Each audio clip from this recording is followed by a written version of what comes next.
Welcome to A2Z AMC Training Series. In today's video, we will talk about how a private client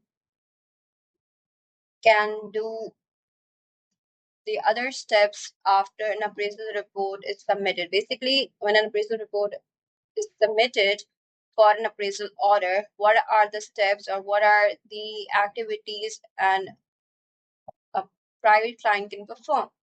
So for that, we need to move towards the appraisal orders page. Over here, you can see there is an appraisal order that says customer review. We click on that appraisal order.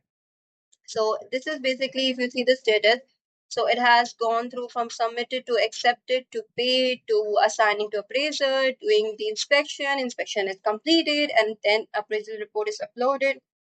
Now it's for the on the customers end that they can perform these thing that they can download this appraisal report and overview this report and see if there are some changes or not, and they can even download the invoice as well.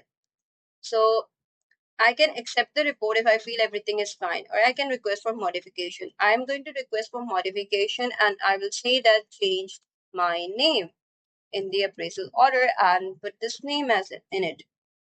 So we just confirm, and now the status has been updated.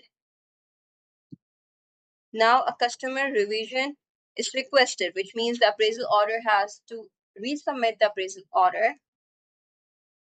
Okay, now it has resubmitted, and we can see now the status updates that it was customer revision was requested. It was reviewed by this appraiser, and then it was again it was sent for a customer review, which means I can download it again and just review and accept the report. So when I confirm, as you can see, as soon as it is confirmed, the status page is the tab disappeared because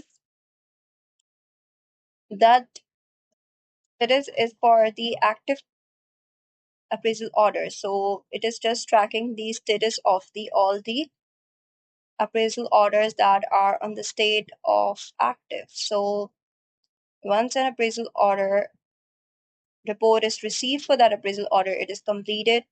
And as you can see, our status here, it says completed. So that's all for today's video. Thank you for watching.